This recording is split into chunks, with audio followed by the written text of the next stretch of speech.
إيرترا نمجلسي حبرت أوروبا زق أو مجلس أوزيا حبرت أوروبا بتجري بمجدي أمباسادرات وبيل بحرز وسرت عزبتيا منجو منجست فيدرال المشاركتون بتحد وجن حلتات كل خال تجري بتخال وجن زغطل زرلو تطو كبلن سراوت إيرترا كاب تجري كوت نسوي علو إمباسي حبرت أوروبا بجد تويترو أبزرو حبريتا مجهسب أو مسألة بتجري تطو كبل سراوت إيرترا كاب تجري كوت زحت تقوينو إيرترا جن تعبرت بعصر حدا مقابيت كل تشن إسران حدا عم تمرزوصو يد إيرترا بتجري ملكت مجلسي كم تقاوم جليس علام هلا وسراوت إيرترا بتجرين بسنكوز ورد زلو عنوة بملؤ تنزق إيرترا لوق حبرت أوروبا مس منقص إيرترا كي تزراروا بزعبا إيرترا ملكت مجلس موصو والنقيفة منقص إثيوبيا تزازيمو زبلو خينات حجون أبستفال عليه كبابتات تجري زقصل زلو خينو بسحة سلامويان سبات قدات يقولون لكم زلو يو زحبر زلو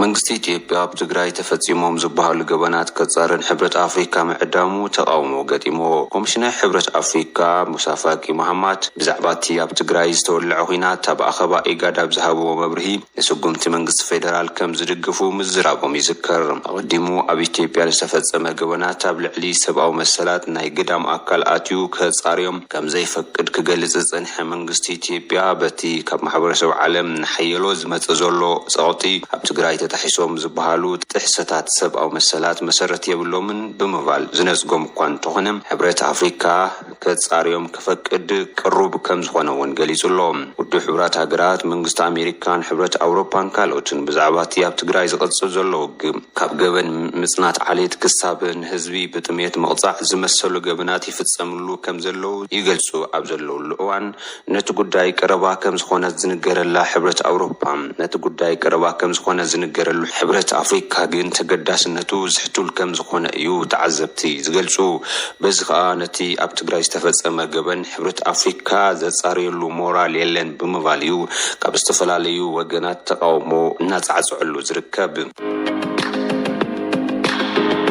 كلتا سب مزيق زيو من محدار تقراي كامزناتهم كوردو كم تقبرا تقاليتو تنك مورديون قداي قزاتا وحدنا تقراي كم زخونة وانت سميعلو مكتل بيرو ركب حزب منقستن ايتا عمرون قبر سلاسين على في بيرو كونستراكشن مقدرن ترانسبورتن زنبرو ايتا ألولا هبتابن اتوم كاب مزنتهم كوردو دبرابز وصلهم اكالات كم زخونوني تسميع زلهم ايتا عمرون قبر سلاسي ابزهاو مرهي مقلتي مرقز عرنا تقراي ني ديموكراسين لو ألاونتين كمون معخنات زينا زهبوهم زنبرو حبريتاتات كاب مزنتهم نخليو نبقست مخنياتات كم زخونو قليسا مالو ودو عرنا بزقنيات وزوصو مقلتي يافتقراي استفزو مقبنات زتصاري زي شاراو كومشن كمسراتن سراويت إيرتران عطواتم حران كاب كل تقراي كوزون عب تقراي زوردو قفعتات كلهم أبتجبن استساتفوا أكلات كحتتون زحتتيو بزيكازي مبزحت يوم العلوات أبلات ودو عرنات تجري أتي بشم مخبار حقي بعطوات محارات تحيزلو كبابتات نبسوان نكملس كتلبو زاني حمالو مسايت عمرون قبل سلاسي قب مزنتهم كوردو استجبرو أيتقالوا له هبتأون سراويت إيرتران عطوات محاران حزب تجري بسلاس حمتات زتريو نبرت كعنو كم زجبروا بمحبار تحتت تزخلوا له مسرح كزرقاح مع خنزينا والتا كم استزاربو يفلت أي تعملون قبل سلاسي أبتو قداي تدريخهم BBC أبزهابو مبرهي هوشتتي بمنقص فيدرال زقوما جيزياوي من محدار زلو مبزحتيوم عبالات أقم حزب تقراي حدا بحدا محبرسو عالم كفل توخ قبر أبقز أتاو حدنا تقراي نصر مرقز اتحاد زداليو كم زخون بمقلاس قال حلف تقن كمنقص فيدرال بزوردو لمزاطي كعفن كم زداليو أبيهم. Want to hear more stories like this? Listen on Apple Podcasts, Google Podcasts, Spotify, or wherever you get your podcasts from. Ireland Agents مدهانيتات نروي زحلب سمون أبقى كتابات زوصود سبات ناي دم مرقا دحر مرأيو ناي أسترازينيكا كتابات كوفيد 19 جزيو أدسكيلاتو اتي نا ايرلاند ناي مقوططار أكال ناتي جزيو مدسكال كتابات زقبره كابتي كاب أوروباوين تغطات ارتز رخبوت وصاق حبريتا أبزمت معلتات قدم حبريتا مركابوميوم ኤጀንስ መድኃኒታት አውሮፓ እቲ ፍጻሜታት ብሰንኪ ክታበት ዝመፀ ምዃኑ ዝሕብር ሓበሬታ ዘመላኽት ከምዘየለን እዚ ከዓ ምስቲ ውድብ ጥዕና ዓለም ዝተዋህበ መግለፂን ዝመሳሰለን ምዃኑ ተፈሊጡ ኩባንያ ኣስትራዘኔካ በወገኑ ኣብ ውሽጣዊ መትኒ ዝጠንቁ ትሮቦሲስ ተወሳኺ ሓደጋ ከም ዘለዎ ዝሕብር መርትዖ ኣይተረኽበን ኢሉ ብጆ ባይደን ዝምራሕ መንግስቲ ኣብ ኣሜሪካ ስልጣን ድሕሪ መሓዙ ሕቡራት ኢማራት ዓረብ ኣብ ዓሰብ ንዝነበራ ድሮናታ ብህፁፅ ከተውፅእ ከም ዝገበረን እቲ ትእዛዝ ምውፃእ ናይተን ድሮናት ኢማራት ዝነበራ ኮንትራት ከይወደአት ምዃኑን ኢትዮ 360 ዝተባሃለ ማዕከን ዜና ኢትዮጵያውያን ረኺበዮ ብዝበሎ ሓበሬታ ኣረጋጊፁ። እቲ ሓበሬታ ብተወሳኺ ኢትዮጵያ ምስ ቱርኪ ትገብሮ ዘላ ዝምድና ምስ ዕድጊ ድሮናት ዝተተሓሓዘ ምዃኑ ገሊፁ። ኢትዮጵያ ካብ ቱርኪ ድሮናት ክትረክብ እንተኮይና ቱርኪ ክልተ ቅድመ ኩነታት ከም ዘቕረበት እቲ ሓበሬታ የመልክት። እቲ ክልተ ቅድመ ኩነታት ድማ ዝተወሰነ ናይ ገንዘብ ዕርቡን ኢትዮጵያ ክትከፍል ከምኡውን ካብ ክልተ ዓበይቲ ትካላት ኢትዮጵያ ማለት ኣብ መገዲ ኣየር ኢትዮጵያ ወይ ቴሌ ብፅሒት ወይ ሼር ክህልዋ ዝሓትት እዩ። በዚ መሰረት ኢትዮጵያ ንዝደለየቶ ቀረብ ድሮናት ንምርካብ ናይ 1.7 ቢልዮን ዶላር ዕርቡን ክትገብርን ኣብ ናይ ኢትዮጵያ ቴሌኮሙኒኬሽን ብፅሒት ወይ ሼር ክህልዋ ኣብ ስምምዕ ከም ተበፅሐ እቲ ብኢትዮ 360 ዝተረኽበ ሓበሬታ የመልክት። እተን ኢትዮጵያ ካብ ቱርኪ ትረኽበን ድሮናት ኣንጻር መን ከም ተውዕሎ ግና ሓበሬታ ከም ዘይብሉ እቲ ዜና ኣመልኪቱ።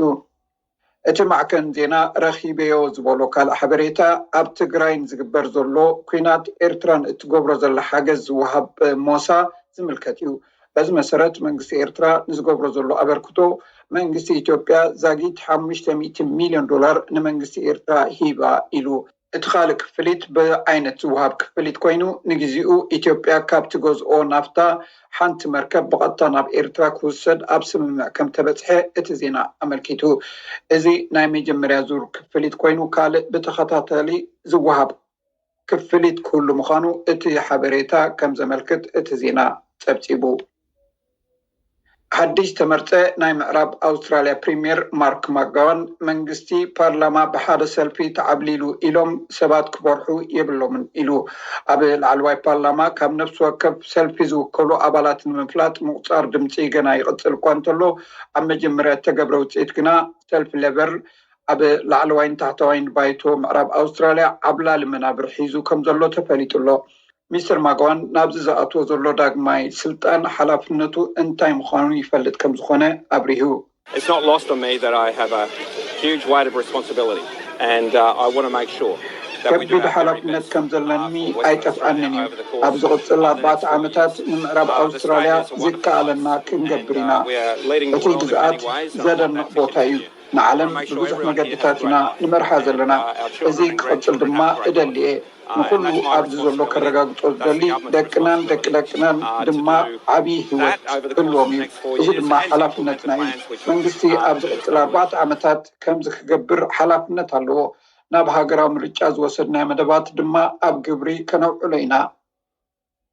ነዚ ምልከት ድሕሪ ዜና ብዛዕባ ምርጫ ምዕራብ ኣውስትራልያ ዝምልከት ትንታነ ኣለና። ከምዚ ኢሉ እንከሎ ኣብ ኣውስትራልያ ሎሚ ማለት ሶኒ 15 ኣብ ጋዜጣታት ዝተሓትመ ኒውስ ፖል ወይ መዐቀኒ ድምፂ ህዝቢ ሰልፍ ሌበር ድሕሪ ሓያለ ኣዋርሕ ንፈለማ እዋን ፌደራል መንግስቲ ከም ዝመርሖ ይሕብር። ኣብ ኣድመፅቲ ተገብረ መፅናዕቲ ከም ዝሕብሮ ንክልቲኦም ሰልፍታት ዘሎ ናይ ድልየት መጠን ሰልፊ ተቃዋሚ ብክልተ ነጥቢ ብምውሳኽ ብ52 ሚእታዊ ነቲ ኣብ ስልጣን ዘሎ ሰልፊ ሊበራል ናሽናል ከም ዝመርሖ ተገሊጹ። ይኹን እምበር ቀዳማይ ሚኒስተር ስኮት ሞሪሰን ዝሓሸ ቀዳማይ ሚኒስተር ኮይኑ ቀፂሉ። ምስቲ መራሒ ተቃዋሚ አንቶኒ ኣልቤኔዚ ክነፃፀር ከሎ 56 ሚእታዊ ደገፍ ረኺቡሎ። እዚ ማዕቀን ድምፂ ካብ 1521 ሰባት ዝተረኽበ ምላሽ ብኢንተርኔት ዝተገብረ መፅናዕቲ እዩ።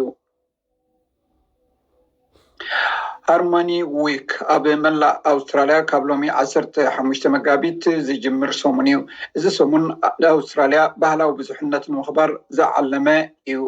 ነቲ በዓል ንምጅማር ሚኒስተር ኢሚግሬሽን ኣሌክስ ሃውኬ ን31 ኣውስትራልያውያን ናይ ዜግነት ምሃብ ስነ ስርዓት ክመርሕ እዩ። መዓልቲ ሃርሞኒ 21 መጋቢት ክዛዘም እዩ። ናይ ሎሚ ዓመት ሃርሞኒ ደይ ዘተኩረሎም ዛዕባታት ንኩሎም ካብ ዝተፈላለዩ ባህላዊ ድሕረ ባይታ ዘለዎም ኣውስትራልያውያን የኽብርን የጠናኽርን ዝብል እዩ። ኣብ ሚያንማር አንጻር ተዛሓለፈ ወርሒ ዝተኻየደ ወተሃደራዊ ዓልዋ መንግስቲ ዝቐንዐ ተቃውሞታት ኣብ ዝቕፅለሉ ዘሎ እዋን ብውሕዱ 14 ሰባት ብሓይልታት ፀጥታ ተቐቲሎም ውድብ ሕብራት ሃገራት ዝሓለፈ ሰሙን ቁፅሪ ናይቶም ተቃውሞ እናገበሩ ዝሞቱ 70 ከም ዝኾኑ ዝገለጸ ኮይኑ ካልኦት ፀብፀባት ግና እቲ ቁፅሪ ናብ 9 ዝቐረበ ምዃኑ እዩ ዝሕበር። እቲ ናይ ተቃውሞ ሰልፍታት ሻድሻይ ሰሙን ሒዙሎ ብወተሃደራት ሚያንማር ገበን አንጻር ሰብኣውነት ይፍጸም ከም ዘሎ ውድብ ሕብራት ሃገራት ዘረጋግጽ መርትዖታት እናብዝሐ ይመጽእ ከም ዘሎ ይጥቀስ። ተሓቢኡ ዝርከብ ሲቪላዊ መራሒ መንግስቲ ሚያንማር ማሃን ዊንኬንታን ኣብ ዝዘርግሖ መልእኽቲ ወተሃደራዊ ግዝኣት ከም ዘብቅዕን ፌደራላዊ ዲሞክራሲያዊ ስርዓት ከም ዝምስረትን ቃልኣት እዩ።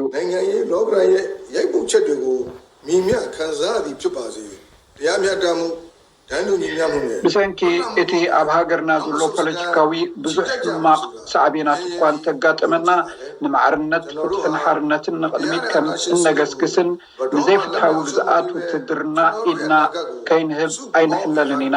መጻኢና ምስ ሓድነት ዘለዎ ሓይልና ክንገብሮ ኢና። ተልእኾና ክፍጸም ኣለዎ።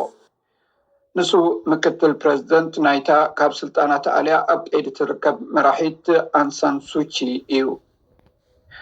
ፕሮግራም ምግቢ ዓለም ንሱዳን ዝኸውን 200,000 ቶን ስርናይ ክገዝእ መደብ ከም ዘለዎ ገሊጹ።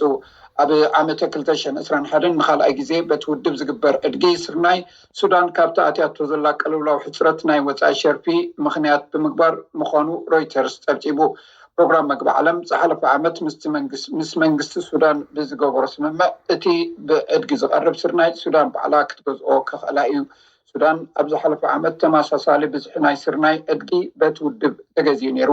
ሱዳን ንዘለዋ ሕፅረት ናይ ወፃኢ ሸርፊ ንምክላል እዚ ዝግበር ዘሎ ስጉምቲ ከም ዝሕግዝ እቲ ዜና ኣፍሊጡ። ኣብ ሓደ ናይ የመን ማዕቆብ ስደተኛ ዝበዝሑ ኢትዮጵያውያን ስደተኛታት ዝሞትሉ ሓደጋ ብዘይ ሻራዊ ወገን ክጻረ ሓደ መራሒ ማሕበረሰብ ስደተኛታት ፀዊዑ። እቲ ናይ ሓዊ ሓደጋ ዘውረዶ ከቢድ ጉድኣት ንሰንዓቲ ቋጻፂሮም ዘለዉ ዕጡቋት ሖቲ ተሓተቲ እዮም ክብል ኣብ የመን ናይ ኢትዮጵያውያን ማሕበረሰብ መራሒ ዑስማን ጊልቶ ከም ዘፍለጠ ዶይቼ ቬለ ፀብፂቡ። ኣብታ ከተማ ዝርከቡ ሕቡራት መንግስታት ትካላት ኣቅረብቲ ረድኤት እውን ነቲ ዝተፈጥረ ሓደጋ ከትርፍዎ ኣይከኣሉም ክብል ኣቶ ዑስማን ወቂሱ። ኣብቲ ሓደጋ ዝበዝሑ ኢትዮጵያውያን ዝኾኑ 900 ስደተኛታት ካብ ዝነበሩ እቶም 350 ኣብ ሓደ መኽዘን ተዓሺጎም ከለዉ እዩ እቲ ባርቕ ተፈጢሩ። ኣብቲ ሓደጋ ብውሕዱ 44 ስደተኛታት ክሞቱ ከለዉ ካልኦት ልዕሊ 200 ሰባት ከም ዝቆሰሉ ኣሶሼትድ ፕሬስ ፀብፂቡ። ውድብ ሕብራት ሃገራት ቤት ፅሕፈት ጉዳይ ስደተኛታት ኣብቲ ሓደጋ ዝተሳተፉ ክሕተቱ ዝፀዋዕ ኮይኑ ኣህጉራዊ ትካል ፍልሰት ማለት IOM ድማ ነቶም ብፈቃዶም ናብ ዓዶም ክምለሱ ዝደልዩ ንምሕጋዝ ፃዕሪ ይገብር ከም ዘሎ ተፈሊጡ። እቲ 6 ዓመታት ኣቁፂሩ ዘሎ ኩናት የመን ነቶም ናብ ሃገራት ዓረብ ዝስደዱ ስደተኛታት ክገጥኦ ከም ዘይከኣለ ኣሶሼትድ ፕሬስ ወሲፉ ፀብፂቡ።